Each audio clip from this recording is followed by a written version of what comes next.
Hello traders எல்லாருக்கும் வணக்கம். So நிறைய பேர் வந்து பழைய வீடியோஸ்லாம் கமெண்ட் பண்ணியிருந்தாங்க. இப்போலாம் நீங்கள் வந்து பிஎன்எல் வந்து காட்டுறதே இல்லை, நிறைய ஹைட் பண்ணுறீங்க, ஸோ பெரிய லாஸ் பண்ணிட்டீங்களா, என்ன ஏன் எல்லாத்தையும் மறைக்கிறீங்க அப்படிங்கிற மாதிரி கேட்டிருந்தாங்க. ஸோ ஏதாவது நெகட்டிவ் கமெண்ட் போடணுமேனு கஷ்டப்பட்டு போட்டுட்டு இருக்காங்க. ஸோ எல்லாருக்குமே தெரியும் நம்ம வந்து எதையுமே மறைச்சதில்லை. ஸோ நம்ம எல்லா பெரிய லாஸ் எல்லாத்தையுமே நம்ம வந்து இங்கே வந்து ஓப்பனாக காமிச்சிருக்கோம். ஸோ அதனால் என்னை பற்றி எதுவுமே தெரியாமல் சும்மா ஏதாவது கமெண்ட் பண்ணிட்டு இருக்காதீங்க. ஸோ நேற்று கூட நான் வந்து மே மந்தோட பிஎன்எல் ரிப்போர்ட் வந்து போட்டிருந்தேன். பிஎன்எல் ரிப்போர்ட் அப்படின்னு ஒரு தனி பிளேலிஸ்டே இருக்குது. ஸோ நம்ம சேனல் ஆரம்பிச்சதுலேருந்து இப்போ வர எல்லா பிஎன்எல் ரிப்போர்ட்டும் இருக்குது, நீங்கள் வேணால் போய் செக் பண்ணிக்கோங்க. ரீசென்ட் டைம்ஸ்ல நான் வந்து ரெகுலராகவே வீடியோ போடலங்க, ரொம்ப கேப் விட்டு தான் போடுறேன். நான் அந்த மாதிரி ரொம்ப கேப் விட்டு ரெகுலராக போட்டேன்னா யூடியூப் வந்து என்னோட வீடியோஸ் வந்து சரியா உங்களுக்கு சஜஸ்ட் பண்ணாதுங்க. ஸோ நீங்க வந்து என்னோட வீடியோஸ் வந்து பார்த்துருக்க மாட்டீங்க. ஸோ நான் ரெகுலராக இருந்தாலும் பரவாயில்ல, அதனால என்னோட வீடியோஸ் நீங்க மிஸ் பண்ணாம இருக்கணும்னு நினைச்சீங்கன்னா தயவு செஞ்சு இந்த பெல் நோட்டிஃபிகேஷன் பட்டன் வந்து நீங்க வந்து கிளிக் பண்ணி வச்சுக்கோங்க. அப்படி பண்ணா நான் எப்போ வீடியோஸ் போட்டாலும் உங்களுக்கு வந்து வரும். ஸோ நீங்க வந்து மிஸ் பண்ண மாட்டீங்க. அதெல்லாம் மிஸ் பண்ணிட்டு நீங்க வந்து சம்பந்தமே இல்லாம என்கிட்ட வந்து கேட்டுட்டு இருக்காதீங்க தயவு செஞ்சு. நேற்று போட்ட மேமந்த் வீடியோட லிங்க் வந்து நான் வந்து டிஸ்கிரிப்ஷன்ல கொடுக்குறேன், வேணா போய் செக் பண்ணி பார்த்துக்கோங்க. இன்னைக்கு வந்து எதை பத்தி பார்க்க போறோம்னா ஸ்டாக் ஆப்ஷன்ஸ்ல இருக்கிற பிரச்சனைகள் பத்தி தாங்க. ஒரு சில பேர் தான் பிங் பண்ணி கேட்டிருந்தாங்க ஸ்டாக் ஆப்ஷன்ஸ்ல ஆர்வமா இருக்கிறவங்க. ஸோ ஆனாலும் இந்த வீடியோ வந்து ரொம்ப இம்பார்ட்டன்ட் அப்படிங்கிறதுனால இன்றைக்கே போடுறேங்க. ஏன்னா இந்த பேசிக்ஸ்லாம் நீங்கள் வந்து தெரியாமல் உள்ளே போய் சிக்கிட்டேன்னா நிறைய காசுலாம் உங்களுக்கு வேஸ்ட் ஆகிறதுக்கு நிறைய சான்சஸ் வந்து இருக்குது. ஸோ அதனால் இந்த விஷயத்தெல்லாம் நீங்கள் வந்து தெரிஞ்சுக்கோங்க. ஃபியூச்சரில் நீங்கள் வந்து ஸ்டாக் ஆப்ஷனில் இறங்கணும்னு நினச்சாலும் இந்த விஷயம்லாம் நீங்கள் தெரிஞ்சுட்டு இறங்கினா வந்து நீங்கள் வந்து கொஞ்சம் சேஃபாக இருக்கலாம். ஃபர்ஸ்ட் பெரிய இஷ்யூ வந்து இந்த லிக்விடிட்டி தாங்க. ஸோ லிக்விடிட்டினா நிறைய பேர் அந்த ஸ்டாக்ல இருக்கிற லிக்விடிட்டி அப்படின்னு தான் நினச்சிட்டு இருக்காங்க. ஸோ இப்போ கோல் இந்தியா எக்ஸாம்பிளுக்கு வந்து எடுத்துட்டோன்னா அந்த கோல் இந்தியாவோட ஸ்டாக் ப்ரைஸோட லிக்விடிட்டி போய் செக் பண்ணுறாங்க. அப்படி பார்த்துட்டு லிக்விடிட்டிலாம் நல்லா தானே இருக்குது அப்படின்னு நினைச்சுக்கிறாங்க. ஆனா நீங்க இந்த ஸ்டாக்கோட லிக்விடிட்டி வந்து பார்க்க கூடாதுங்க. ஆப்ஷன்ஸ் அப்படின்னு வந்துட்டோம்னா நம்ம இந்த ஸ்ட்ரைக் பிரைஸ் மேல தான் நம்ம வந்து ட்ரேட் பண்றோம், அது மேல தான் பெட்டிங் கேம்பிளிங் எல்லாம் பண்ணிட்டு இருக்கோம். ஒவ்வொரு பர்டிகுலர் ஸ்ட்ரைக் பிரைஸோட லிக்விடிட்டி வந்து நம்ம செக் பண்ணணும். ஸோ இதனோட இது ஒரு பேசிக்கான விஷயம், இதெல்லாம் உங்களுக்கு தெரியும் அப்படின்னு ஒரு சில பேர் நினைப்பீங்க. ஆனா நிறைய பேருக்கு வந்து இந்த பேசிக் கூட தெரியாம தாங்க இருக்கு. இன்னும் நிறைய பேருக்கு இந்த விஷயம் வந்து தெரியும், ஆனாலும் எது லிக்விடிட்டி உள்ள ஸ்டாக் எது லிக்விடிட்டி இல்லாத ஸ்டாக் அப்படின்னு தெரியாம உள்ள போய் தேவையில்லாம சிக்கிறாங்க. எக்ஸாம்பிளுக்கு நான் வந்து கோல் இந்தியா எடுத்திருக்கேன். கோல் இந்தியாலாம் ஓரளவுக்கு டீசென்டான லிக்விடிட்டி வந்து இருக்குங்க. லைவ் மார்க்கெட்ல நீங்க எங்க போய் லிக்விடிட்டி செக் பண்ணணும்னா இங்க பை செல் அப்படின்னு இருக்குல்ல, அது பக்கத்துலயே மார்க்கெட் டெப்த் அப்படின்னு ஒரு ஐகான் வந்து இருக்குங்க. சோ அதை வந்து நீங்க கிளிக் பண்ணனா இங்க வந்து பிட் ஆஃபர் அப்படின்னு இருக்குங்க. பிட்னா பையர்ஸ்லாம் இந்த பிரைஸ்க்கு வந்து கேட்டுட்டு இருக்காங்க, ஆஃபர்னா செல்லர்ஸ்லாம் இந்த பிரைஸ்க்கு வந்து கொடுக்க ரெடியா இருக்காங்க அப்படின்னு அர்த்தம். ஸோ லேட்டஸ்ட் ட்ரேடிங் ப்ரைஸ் அப்படின்னு என்னன்னு உங்களுக்கு தெரியும். எல்டிபி லாஸ்ட் ட்ரேடிங் ப்ரைஸ்ம்பாங்க, இல்லை லேட்டஸ்ட் ட்ரேடிங் ப்ரைஸ்ம்பாங்க, இல்லாட்டி லாஸ்ட் டிரான்சாக்டட் பிரைஸ்னு கூட சொல்லுவாங்க. ஸோ அந்த எல்டிபினா இப்போ கரெக்டாக இங்கே என்ன பிரைஸ்ல இருக்கு, லாஸ்டா அந்த பிரைஸ்ல தான் டிரான்சாக்ஷன் வந்து நடந்திருக்குன்னா ஸோ இங்க வந்து 18.9 இருக்கு. நீங்க இந்த எல்டிபியை ஃபர்ஸ்ட் பாருங்க. எல்டிபியை பார்த்துட்டு இந்த பிட் ஆஃபர் இது எல்லாமே எந்த ரேஞ்சில் இருக்கு அப்படின்னு பாருங்க. யூஸ்வலி நல்ல லிக்விடிட்டி இருக்கிற ஸ்டாக்னா இந்த எல்டிபி பக்கமே இந்த பிட் ஆஃபர் இருக்குங்க. ஸோ ஒரு 5 காசு 10 காசு முன்ன பின்ன தான் இருக்கும், மேக்ஸிமம் 50 காசுலாம் முன்ன பின்ன இருக்கலாம். ஸோ அந்த மாதிரி இருந்தனா ஓகேங்க. ஆனா 2 ரூபா 3 ரூபா 4 ரூபா அந்த ரேஞ்சுக்குலாம் இதுக்குள்ள டிஃபரன்ஸ் இருந்துச்சுன்னா பெரிய பிரச்சனைங்க. அது ஏன் பெரிய பிரச்சனை அப்படின்னு நம்ம வந்து அப்புறம் பார்க்கலாம். அதுக்கு முன்னாடி இதை மட்டும் தெளிவா ஞாபகம் வச்சுக்கோங்க. அந்த ஸ்ட்ரைக் பிரைஸை முதல்ல ஆட் பண்ணிக்கோங்க. அதுக்கப்புறம் மார்க்கெட் டெப்த்ல போய் இந்த எல்டிபி அதுக்கப்புறம் மேல உள்ள பிட் ஆஃபர் இதெல்லாம் பாருங்க.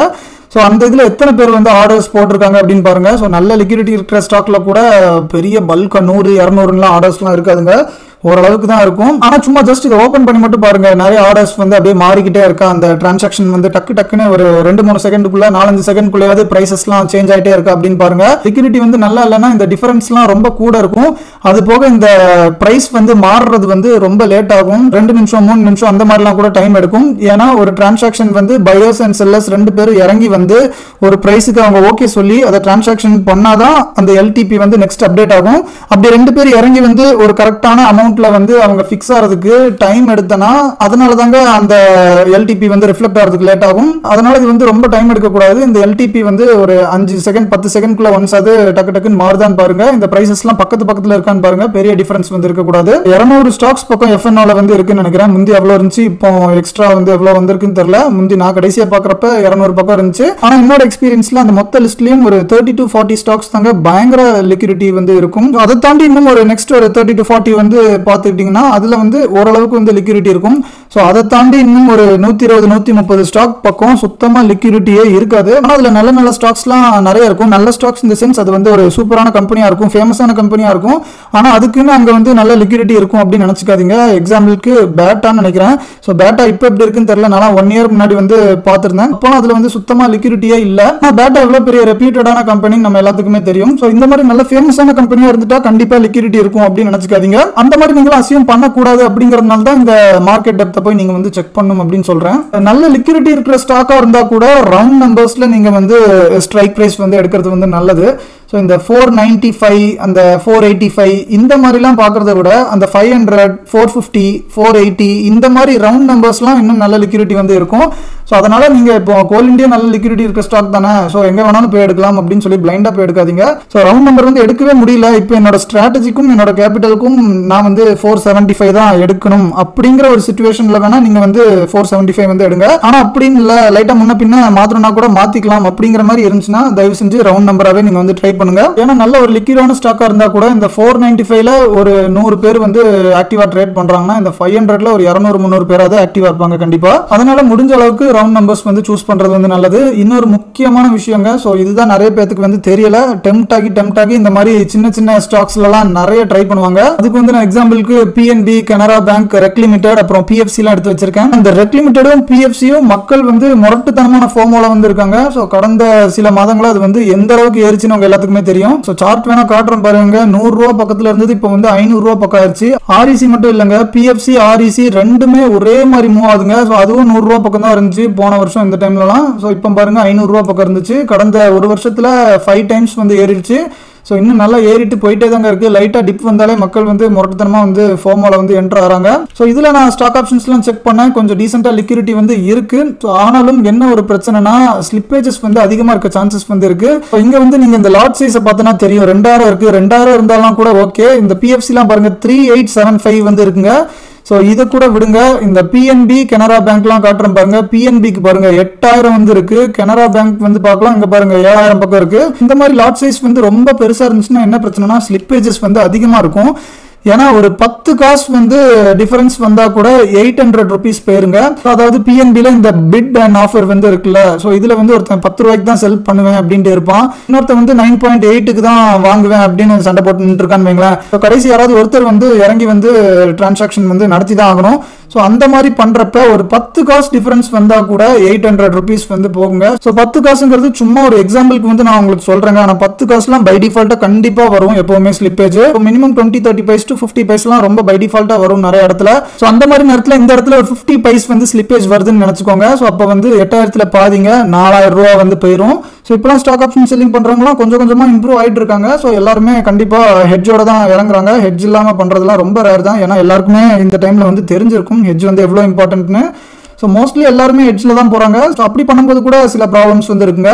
இங்க பிஎஃப்சியில் நான் ஒரு எக்ஸாம்பிள் வந்து காட்டுறேன். இது வந்து புல்லிஷா இருக்கு அப்படின்னு நினைச்சுக்கலாம். ஸோ இங்க வந்து 500ல நீங்க வந்து ஒரு புல் கால் போடுறீங்கன்னு வைப்போம். ஸோ புல் கால்னா என்னது, 500ல ஒரு கால் பை பண்றது, அதுக்கப்புறம் 540ல ஒரு கால் வந்து செல் பண்றது. ஸோ இந்த மாதிரி ஒரு கால் பை அதுக்கப்புறம் ஒரு கால் செல் வந்து போட்டோன்னா புல் கால் ஸ்ப்ரெட் அப்படிம்பாங்க. ஸோ இந்த மாதிரி நிறைய ஸ்ட்ராட்டஜிஸ்லாம் இருக்கு செல்லிங்ல டிஃப்ரெண்டா. நான் அதை பத்திலாம் எதுவுமே போடுறதே இல்லை, ஏன்னா எல்லாமே ரொம்ப அட்வான்ஸ்டா தான் இருக்கும். ஸோ நிறைய பேர் வந்து இந்த செல்லிங்லாம் பண்றதும் இல்லை. ஸோ செல்லிங் பண்றவங்கலாம் கம்மியா இருக்காங்க அப்படின்னு அசியூம் பண்ணிட்டு அந்த மாதிரி வீடியோஸ்லாம் பெருசா போடுறதே இல்லைங்க. அந்த மாதிரி செல்லிங் ஸ்ட்ராட்டஜிஸ்லாம் இன்ட்ரெஸ்டடா இருக்கீங்கன்னா தயவு செஞ்சு கமெண்ட் பண்ணுங்க. ஒரு 20-30 பேருக்கு மேலேயாவது கேட்டால் தான் நான் வந்து அந்த மாதிரி வீடியோஸ்லாம் போடுவேன். ஸோ நம்ம இந்த பொசிஷன் எடுத்தாச்சுன்னு அசியூம் பண்ணிக்கலாம். இப்போ வந்து நம்ம நினைச்ச மாதிரியே ஸ்டாக் வந்து பயங்கரமா மூவ் ஆகுது. ஸோ இந்த இடத்துல வந்து எடுத்தோம். ஸோ நினைச்ச மாதிரியே சூப்பரா அப் மூவ் வந்து வந்துருச்சு. இப்போ நல்லா இவ்வளவு தூரம் ஏறிச்சுன்னு வச்சுக்கலாமே. ஸோ இந்த இடத்துக்கு ஏறினதுக்கு அப்புறம் நான் 600 அப்படின்னு நான் வந்து எக்ஸாம்பிளுக்கு வச்சுக்கிறேன். ஸோ 600 பக்கம் வந்து ஸ்டாக் வந்து மூவ் ஆயிடுச்சுன்னா நம்ம வந்து மேக்ஸிமம் ப்ராஃபிட்ல வந்து இருப்போம். ஸோ இந்த மாதிரி நல்ல ஹெட்ஜ் பொசிஷன்லாம் அன்லிமிட்டட் ப்ராஃபிட்லாம் இல்லைங்க, லிமிட்டடான ப்ராஃபிட் தாங்க இருக்கும். 20,000 30,000 40,000 அந்த ரேஞ்சுக்கு தான் இருக்கும். அந்த 20 30 40 எதை வச்சு டிசைட் ஆகுதுன்னா இந்த செல்லிங் ஸ்ட்ரைக் வந்து எவ்வளவு கேப்ல இருக்கு அப்படிங்கறத பொறுத்து ப்ராஃபிட் வந்து லைட்டா முன்ன பின்ன மாறும். ஆனா நானும் ரொம்ப டைட்டா தாங்க வைப்பேன். வந்தனா மேக்ஸிமம் 20,000 தான் வர மாதிரி தான் வைப்பேன். அவ்வளவு டைட்டா வச்சனா கொஞ்சம் சேஃபா இருக்கும். ஸோ இப்போ மார்க்கெட் வந்து 600 போனதுக்கு அப்புறம் நம்மளுக்கு வந்து ப்ராஃபிட் புக் பண்ணணும் தோணும். ஏன்னா மேக்ஸிமம் ப்ராஃபிட்டே 20,000 தான். ஸோ மந்த் எண்ட் வரை வச்சிருந்தா கூட ஆனா நம்மளுக்கு வந்து 17 ரூபா 18 ரூபா கூட சம்டைம்ஸ் வந்து ரீச் ஆயிருக்கும் இந்த அளவுக்கு நல்ல மூவ் வந்து கொடுத்துட்டுனா. ஸோ அப்போ வந்து நம்ம போதும் அப்படின்னு புக் பண்ணணும்னு நினைக்கிறப்ப இந்த 500ங்கிற ஆப்ஷன் வந்து டீப் ஐடிஎம்ல இருக்குங்க. ஸோ 500க்கு ஒரு கால் வந்து முதல்ல பை பண்ணோம்ல, அப்போ வந்து ஏடிஎம்ல பை பண்ணோம் எந்த பிரச்சனையும் இல்லை. ஆனால் இப்போ ஸ்டாக் நல்லா மூவ் ஆனதுக்கு அப்புறம் அது வந்து ஐடிஎம்ல இருக்கும். ஸோ இது வந்து இப்போ ஒரு நல்ல லிக்விடான ஸ்டாக்கா இருந்தா கூட அந்த ஐடிஎம்லாம் லிக்விடிட்டி வந்து இருக்காதுங்க. ஸோ இந்த மாதிரி பிரச்சனையால என்ன ஆகுனா இந்த செல்லிங் ஸ்ட்ரைக் வந்து ஓரளவுக்கு நல்ல லாஸ்ல வந்து இருக்கும். ஒரு 20,000 ரூபா லாஸ்ல இருக்குன்னு வைங்களேன், இது வந்து 40,000 ரூபா ப்ராஃபிட்ல இருக்கு அப்படின்னு நினைச்சுக்கோங்க. ஸோ அப்போனா 40 - 20K வந்து வந்துருச்சு, புக் பண்ணலாம் அப்படின்னு ஆசைப்படுவோம். ஆனால் இந்த செல்லிங் ஸ்ட்ரைக் வந்து கரெக்டான லிக்விடிட்டியில வந்து க்ளோஸ் ஆயிரும் மோஸ்ட் ஆஃப் தி டைம். ஆனால் இந்த பையிங் ஸ்ட்ரைக் இருக்குல்ல, ஸோ இதுல வந்து ஹெவியான ஸ்லிப்பேஜ் வந்து வருங்க, கண்டிப்பா வரும். அந்த ஸ்லிப்பேஜ்னால இங்க 40-20 அப்படின்னு இருந்தது. இங்க 35 அப்புறம் 20க்கு வந்து புக் பண்ண வேண்டியதா இருக்கும். ஸோ அப்பனா 15,000 தாங்க கிடைக்கும். ஸ்டாக் வந்து நம்ம வியூக்கு ஏற்ற மாதிரி சூப்பரா மூவ் ஆனாலும் இந்த பாருங்க என்னாச்சுன்னு, ஸோ தேவையில்லாம 5,000 6,000 அப்படிங்கிறது வேஸ்ட் ஆகும். இது வந்து நான் சொல்றது நல்ல லிக்விடிட்டி இருக்கிற ஸ்டாக்லயே இந்த மாதிரிலாம் பிரச்சனை ஆகும்னு சொல்றேங்க. ஸோ லிக்விடிட்டி இல்லாத ஸ்டாக்லாம் ஐடிஎம்ல போய் நீங்க மாட்டினீங்கன்னா என்ன ஆகும் இமேஜின் பண்ணி பாருங்க. 10,000 15,000 அப்படின்லாம் ரொம்ப ஈஸியா மாட்டுறதுக்கு வந்து சான்சஸ் இருக்கு. என்னடா அப்படிலாம் ஆகுமா அப்படின்னு கேட்டனா கண்டிப்பா ஆகுங்க. இந்த மாதிரி பிஎன்பி கனரா பேங்க் அந்த மாதிரி ஸ்டாக்ஸ் எல்லாம் மாட்டினீங்கன்னா இமேஜின் பண்ணி பாருங்க. ஸோ 8,000 வந்து இருக்குங்க லாட் சைஸ். ஸோ இங்க வந்து 1 ரூபீ ஸ்லிப்பேஜ் வந்தாலே 8,000 ரூபாய் காலி. 1.5 2 ரூபீஸ் அந்த ரேஞ்சுக்குலாம் ஐடிஎம்ல வந்து ஸ்லிப்பேஜ் வந்துச்சுன்னா ஸோ ஒரு 12,000 ரூபாய் 15,000 ரூபாய் ரொம்ப ஈஸியா காலி ஆயிரும். நான் வந்து ஒரு சிம்பிளான ஸ்ட்ராட்டஜி எடுத்து தாங்க சும்மா எக்ஸாம்பிள் காமிச்சேன். ஸோ அதை காமிக்கும் போதே உங்களுக்கு வந்து பயமா இருந்திருக்கும். ஆனா செல்லிங்ல இன்னும் காம்ப்ளிகேட்டடா டிஃபரெண்டா என்னெல்லாமோ இருக்குங்க. ஸோ ஸ்ட்ராடில் ஸ்ட்ராங்கிள் ஸோ அப்புறம் அந்த காம்பினேஷன்ல இன்னும் டிஃபரெண்டா என்னெல்லாமோ ட்ரை பண்ணலாம். கோடிக்கணக்கான காம்பினேஷன்ஸ் வந்து இருக்குங்க செல்லிங்ல. நம்ம எப்படினாலும் போட்டா ஒரு ஸ்ட்ராட்டஜி வந்து வரும். ஸோ நம்மளே புதுசா டிஃபரெண்டா ஏதாவது ஒன்று பண்ணி ஒரு ஸ்ட்ராட்டஜி வந்து கிரியேட் பண்ணலாம். ஸோ அந்த அளவுக்கு கோடிக்கணக்கான காம்பினேஷன்ஸ் வந்து இருக்குங்க இந்த செல்லிங்ல. ஸோ அந்த மாதிரிலாம் எதுவும் டிஃபரெண்டா ட்ரை பண்ண போய் நீங்க வந்து லிக்விடிட்டி இஷ்யூல வந்து மாட்டிக்க கூடாது. ஸோ அந்த மாதிரி நாங்க ஏன்டா ட்ரை பண்ண போறோம்னா கண்டிப்பா பண்ணுவாங்க நிறைய பேர். நானே நிறைய டைம் வந்து பண்ணிருக்கேன். ஆனா நீங்க சிம்பிளா ஒன்று ட்ரை பண்ணா கூட நீங்க வந்து நினைச்சு பாருங்க இந்த மாதிரி பிரச்சனை வரும்னு. ஸோ இப்போ வந்து நம்ம 500ல ஸ்ட்ராடல் போட்டிருக்காங்கன்னு வைங்க. ஸோ அந்த மாதிரி போட்டிருந்தா கூட பயங்கரமா மூவ் வந்து கொடுத்ததுக்கு அப்புறம் இந்த 500C வந்து டீப் ஐடிஎம் வந்து ஆயிருங்க. இப்போ நம்ம பார்த்த எக்ஸாம்பிள் மாதிரி. ஸோ அந்த மாதிரி இன்னும் ஸ்ட்ராடல்ஸ்லாம் ஸ்லிப்பேஜ் ஆச்சுன்னா இன்னும் ரொம்ப ஹெவியான ஸ்லிப்பேஜா இருக்கும். ப்ராஃபிட்ல இருந்துட்டு ஸ்லிப்பேஜ் வந்தா தெரியாதுங்க. ஆனா இந்த ஸ்ட்ராடல்ஸ்லாம் மோஸ்ட் ஆஃப் தி டைம்ஸ் வந்து லாஸுக்கு மேல அவங்களுக்கு வந்து ஸ்லிப்பேஜ் வரும். ஸோ ஆல்ரெடி அவங்க 15,000 20,000க்கு மேல லாஸ்ல வந்து இருப்பாங்க ஒரு பொசிஷன்ல. ஸோ ஆனால் அவங்க லாஸை புக் பண்ணும்போது 25,000 30,000 வந்திருக்கும். ஸோ அப்போ வந்து அவங்க மனநிலைமை வந்து எப்படி இருக்கும்னு நினைச்சு பாருங்க. ஸோ அதனால நல்ல லிக்விடிட்டி ஸ்டாக்ஸ்ல கூட எப்படிலாம் லிக்விடிட்டி இஷ்யூஸ் வருது அப்படிங்கறத நீங்க வந்து தெரிஞ்சு வச்சுக்கோங்க. இன்னொரு பயங்கர இம்பார்ட்டன்டான விஷயம் இருக்குங்க. ஸோ இத்தனை வருஷமா ஸோ எனக்கு இந்த விஷயம் வந்து தெரியாது. ஸோ லாஸ்ட் வீக் தான் எங்கேயோ ட்விட்டர்ல வந்து பார்த்தேன். ஸோ அதுக்கப்புறம் தான் எனக்கும் தெரிய வந்துச்சு. ஸோ இப்படிலாம் ஒரு மேட்டர் இருக்கா அப்படின்னு. அப்படி என்னடா வித்தியாசமான விஷயம்னா ஸோ நிறைய பேர் வந்து இன்ட்ராடேல ஸ்டாக் ஆப்ஷன்ஸ் பண்றேன் அப்படின்னு சொல்லிட்டு ஸ்டாக் ஆப்ஷன்ஸ் வந்து பண்ணுவீங்க. ஸோ இன்ட்ராடே ஆர்டர்ஸ்னா உங்க எல்லாத்துக்குமே தெரியும் 325ல ஆட்டோமேட்டிக்கா அந்த பொசிஷன் வந்து க்ளோஸ் ஆயிருங்க. நம்ம க்ளோஸ் பண்ணாட்டியும் புரோக்கர் சைட்ல இருந்து அவங்களே க்ளோஸ் பண்ணுவாங்க. ஸோ இந்த மாதிரி நேரத்தில் ஒரு லிக்விடிட்டி பிரச்சனை வந்துச்சுன்னா என்ன ஆகும்னு நினைச்சு பார்த்துருக்கீங்களா? இந்த மாதிரி ஒரு சினாரியோ யாருமே நினைச்சிருக்க மாட்டோம். அந்த ட்வீட்டை பார்த்ததுக்கு அப்புறம் தான் தெரிஞ்சு. ஸோ இதை பத்தி நம்ம யோசிச்சதே இல்லையடா அப்படிங்கிற மாதிரி ஒரு செகண்ட் வந்து ஃபீல் ஆச்சு. ஸோ புரியுதுங்களா? இப்போ வந்து நான் ஒரு எக்ஸாம்பிள் வந்து காட்டுறேன். ஸோ 495 அப்படிங்கிற ஒரு ஸ்ட்ரைக்ல கோல் இந்தியாவில் வந்து எடுத்திருக்கான். ஸோ இதெல்லாம் ஓரளவுக்கு லிக்விடிட்டி வந்து இருக்கும். நான் ஜஸ்ட் எக்ஸாம்பிளுக்காக நான் இதை வந்து இப்போ வந்து காட்டுறேன். இதுக்கு வந்து 44,000 ரூபாய் வந்து தேவைப்படுதுங்க. ஸோ 490 வந்து எடுத்தனா லிக்விடிட்டி வந்து இருக்கும்னு அவனுக்கு தெரியும். ஆனாலும் 490 கால் ஆப்ஷன் வந்து எடுக்கணும்னா இன்னும் கொஞ்சம் காஸ்ட்லியா இருக்கும். ஒரு 50,000 பக்கம் வந்து இருக்கும்.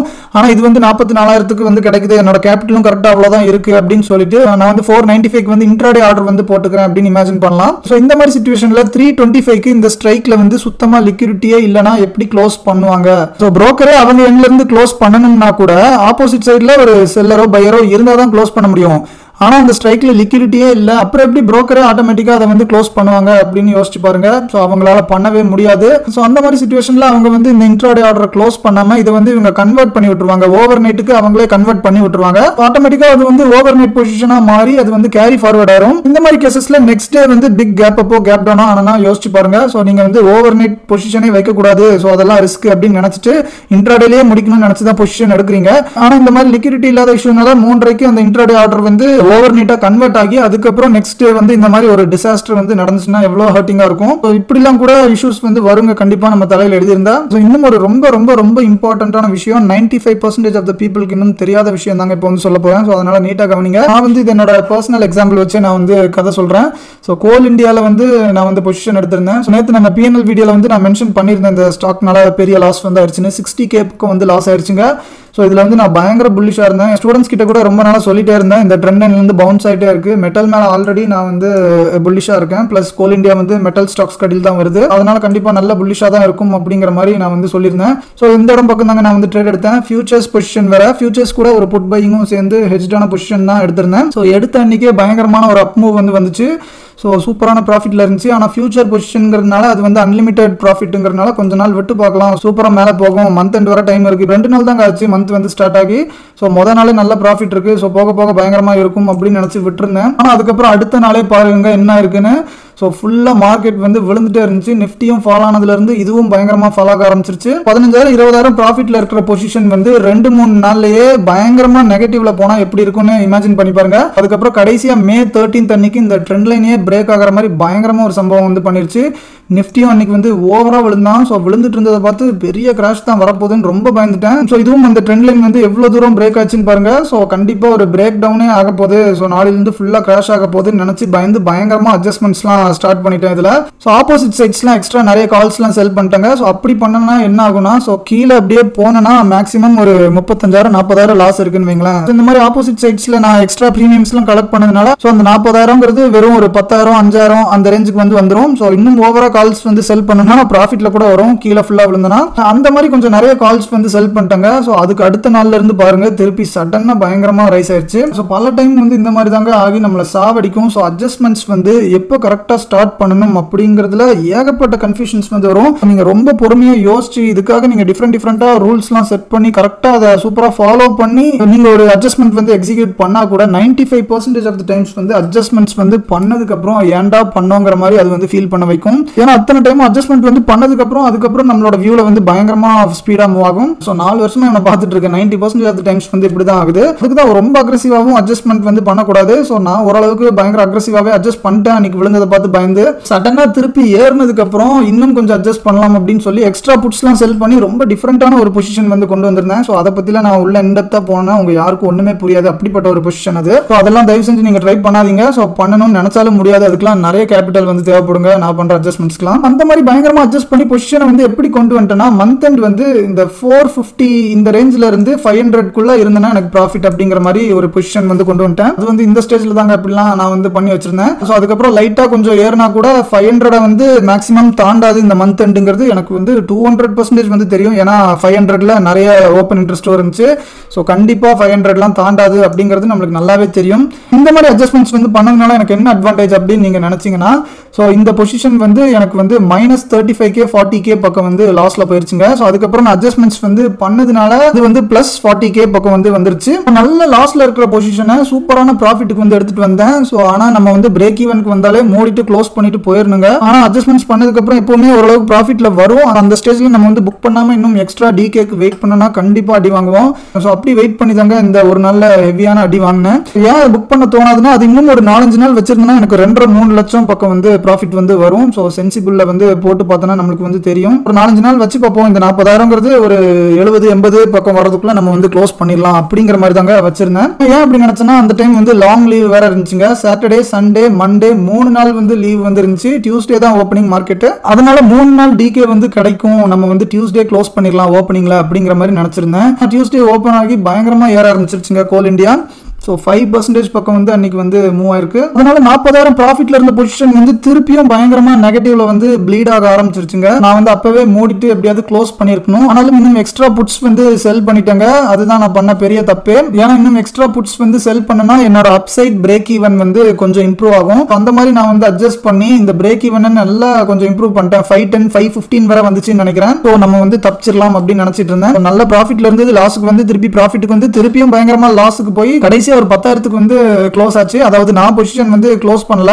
அன்னைக்கு மார்க்கெட் வந்து க்ளோஸ் ஆச்சுங்க 21 மே வந்து. இப்போ கண்டிப்பா நம்மளோட பிரேக் ஈவன்லாம் தாண்டி போகாது. நம்மளுக்கு வந்து 500% வந்து தெரியும். நெக்ஸ்ட் டே வந்து பார்த்தோன்னா நெக்ஸ்ட் டேவும் கேப் அப் ஆகி பயங்கரமா மேலே போயிருச்சுங்க. எந்த அளவுக்கு மேலே போச்சுன்னு பாருங்க. கேப் அப்போட சேர்ந்து இந்த ஹைட் வந்து 3.5%. நேற்றே 5% ஏறி இருக்கு. ஸோ அதுக்கும் அடுத்த நாள் இன்னும் 3.5% ஏறிச்சுன்னா இமேஜின் பண்ணி பாருங்க. என்னோட பொசிஷன்லாம் நீங்க பார்த்துருந்தா தான் தெரியும். ஸோ இதோட சீரியஸ்னஸ்.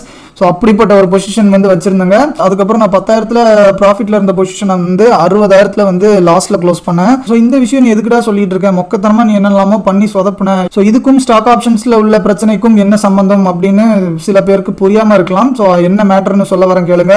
நான் நினைச்சேன்னா இன்னும் நான் வந்து அட்ஜஸ்ட் பண்ணி என்னோட பிரேக் ஈவனை கொண்டு போகலாங்க மேல சைடு. ஸோ அட்ஜஸ்ட்மெண்ட்ஸ் பண்ணாம விட்டா கூட இது ஏற மாதிரி ஏறி லைட்டா அப்படி கீழே இறங்கும் நம்மளுக்கு வந்து கண்டிப்பா தெரியும். ஏன்னா இந்த மாதிரி மூவ்ஸ்லாம் பல டைம் வந்து பார்த்துருக்கோம். ஸோ இது வந்து திருப்பி நம்ம ரேஞ்சுக்குள்ள தான் க்ளோஸ் ஆக போகுது அப்படின்னு தெரிஞ்சாலும் நம்மளால ஹோல்டே பண்ண முடியாது. அது ஏன்டா ஹோல்ட் பண்ண முடியாது அப்படின்னு கேட்டோம்னா, நம்ம லாஸ்ட் வீக் பக்கம் வந்து வந்துட்டோங்க. ஸோ அந்த லாஸ்ட் வீக் ஆஃப் எக்ஸ்பீரியன்ல என்டர் ஆகும்போது ஒரு முக்கியமான ரூல் வந்து இருக்கு. இதுதான் நிறைய பேருக்கு வந்து தெரியாது. ஸோ இது வந்து பையர்ஸ் செல்லர்ஸ் ரெண்டு பேருக்குமே அப்ளிகபிள் ஆகும். Not only for sellers. அதனால பையர்ஸ்லாம் இதை கேட்டுட்டு அசால்ட்டா இருக்காதீங்க.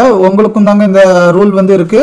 ஸோ இந்த லாஸ்ட் வீக் ஆஃப் எக்ஸ்பைரி அந்த மண்டேல இருந்து நம்ம இந்த ஸ்டாக் ஆப்ஷன்ஸ் பொசிஷன்ஸ்லாம் ஹோல்ட் பண்ணணும்னா ஸோ மார்ஜின் வந்து ரொம்ப கூட இருக்கணுங்க. ரொம்ப கூட இருக்கணும்னா எவ்வளோடா அப்படின்னா இந்த கான்ட்ராக்ட் சைஸுக்கு ஏற்ற மாதிரி மார்ஜின் வந்து கேட்பாங்க. ஸோ இங்கே 500 கால் ஆப்ஷன் அப்படின்னு இருக்குல்ல, அந்த 500 இன்டூ அந்த லாட் சைஸ் வந்து நீங்கள் போடணும் 2100.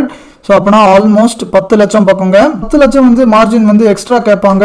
ஒரு லாட்டுக்கு மட்டும் சொல்றேங்க. என்னோட பொசிஷன்ல நான் 30-40 லாட்டுக்கு மேலே எடுத்து வச்சிருந்தேன். ஸோ அதை பார்த்தோன்னா நீங்கள் சத்தியமாக பயந்துருவீங்க. பையிங், செல்லிங், ஃபியூச்சர்ஸ் இது எல்லாமே கலந்து 25 to 30 லாட்டுக்கு மேலே வந்து எடுத்து வச்சிருந்தேன். அப்போனா எனக்கு 2.5 கோடி 3 கோடி பக்கம் வந்து மார்ஜின் வந்து தேவைப்படும். நான் வந்து கடைசி வீக்கில் எக்ஸ்டெண்ட் பண்ணணும்னா அது மண்டே ஒரு 10-20% எவ்வளவோ இருக்கும்.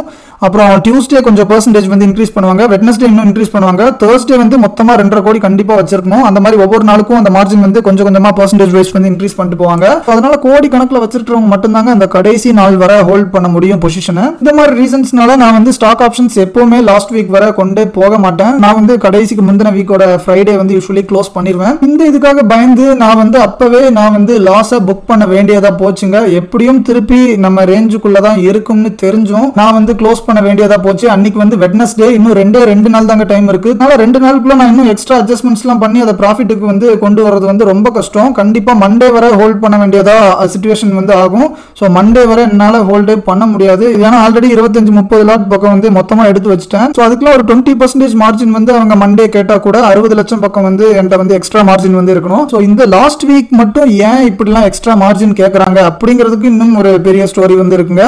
ஆனால் அதை பற்றியும் நான் இன்னும் பேசணும்னா வீடியோ ரொம்ப லென்த்தியாக போயிட்டே இருக்கும். அதை பற்றிலாம் வேணா நான் ஃபியூச்சரில் இன்னொரு டீட்டெயில் வீடியோ வந்து போடுறேன். இந்த வீடியோ வந்து அட்லீஸ்ட் ஒரு 1000 பேராவது பார்த்தாதாங்க நான் வந்து அந்த வீடியோ வந்து போடுவேன். ஸோ அதனால் இந்த கண்டென்ட் வந்து பிடிச்சிருந்தா தயவு செஞ்சு லைக் பண்ணி ஷேர் பண்ணுங்க. ஸோ இந்த அளவுக்கு இன்டெப்த்தான விஷயங்கள்லாம் இன்னும் 99% ஆஃப் த இன்ஃப்ளூயன்சர்ஸ், ஸ்கேமர்ஸ் யாருக்குமே தெரியாதுங்க. ஸோ இந்த மாதிரி கண்டென்ட் கண்டிப்பாக பார்த்துருக்க மாட்டீங்க. புதுசாக நீங்கள் ஒரு விஷயம் வந்து இதில் கற்றுக்கிட்டீங்க அப்படின்னு நீங்கள் ஃபீல் பண்ணீங்கன்னா தயவு செஞ்சு லைக் பண்ணுங்க. ஸோ நம்மளோட வியூ வந்து கரெக்டாக இருந்தாலுமே இந்த மாதிரி லிக்விடிட்டி இஷ்யூஸ்னால, இந்த மாதிரி மார்ஜின் ரூல்ஸ்னால நம்மளோட பொசிஷன்ஸ்க்கு எந்த மாதிரி பாதிப்பு வந்து வருது அப்படின்னு உங்களுக்கு ஒரு ஐடியா வந்து கிடைச்சிருக்கும். ஆல்ரெடி ஸ்டாக் ஆப்ஷன்ஸ்லாம் நீங்க பண்ணிட்டு இருந்தீங்கன்னா மறக்காம கமெண்ட் செக்ஷன்ல கமெண்ட் பண்ணுங்க. இல்ல பண்ணாதவங்க கூட இப்போதைக்கு பண்ணல, ஆனா ஃபியூச்சர்ல வந்து பண்ணலாம்னு பிளான்ல இருக்கேன் அப்படின்னு நினைக்கிறவங்களும் கண்டிப்பா கமெண்ட் செக்ஷன்ல கமெண்ட் பண்ணுங்க. நீங்க இந்த மாதிரி லிக்விடிட்டி இஷ்யூனாலயோ இல்ல இந்த மாதிரி மார்ஜின் ரூல்னால ஏதாவது ஒரு இஷ்யூனாலயோ ஒரு பெரிய லாக் வந்து ஆயிருக்கீங்கன்னா உங்களோட எக்ஸ்பீரியன்ஸை மறக்காம ஷேர் பண்ணுங்க. இன்னொரு நல்ல வீடியோல சந்திக்கலாம். நன்றி.